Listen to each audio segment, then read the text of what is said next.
RMC Politique, le journal du off. Votre rendez-vous politique tous les matins avec le service politique d'RMC, les coulisses, les indiscrétions. Bonjour Hélène Terzian. Bonjour Mathieu, bonjour à tous. Bonjour Hélène, c'est le grand rendez-vous international pour le climat. La COP26, elle s'ouvre ce week-end à Glasgow en Écosse. Un parterre de chefs d'État qui vont parler et agir, dit-on, pour le réchauffement climatique. Forcément, ça donne des idées à nos chers candidats à la présidentielle. Alors qu'est-ce qu'elle me fait pas dire, Hélène? C'est votre off du jour et c'est vous qui me le faites dire. Tout le monde veut sa part du Glasgow. Oh.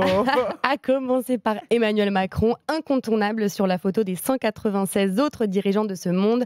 Le président prendra la parole à la cérémonie d'ouverture, une tribune qui tombe à pic, non seulement pour incarner, rappeler les engagements de l'accord de Paris, limiter à 1,5 degré le réchauffement climatique, mais aussi porter ce que son entourage appelle son agenda des solutions, comprendre entre autres son plan France 2030 pour décarboner l'économie, un programme pour le président, pas encore candidat. Ceux qui sont officiellement candidats ne veulent pas non plus rater le coche.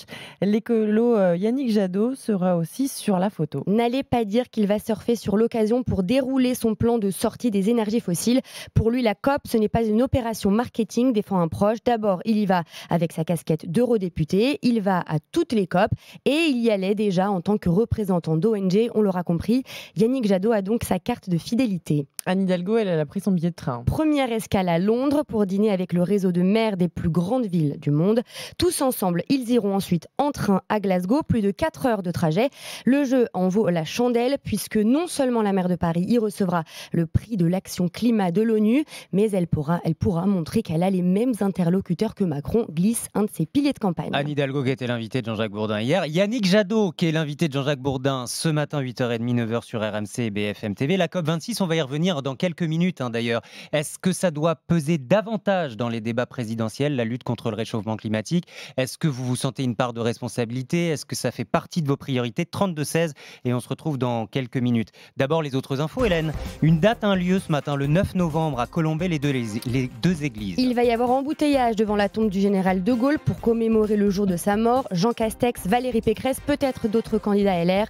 Les fidèles seront là aussi, Florian Philippot, Nicolas Dupont-Aignan, pour qui c'est un affront d'oser demander s'il sera présent. Un défilé qui donne envie à certains de se démarquer. Marine Le Pen, par exemple, prévoit a priori quelque chose de mieux. Quid d'Éric Zemmour, lui, qui se revendique du gaullisme.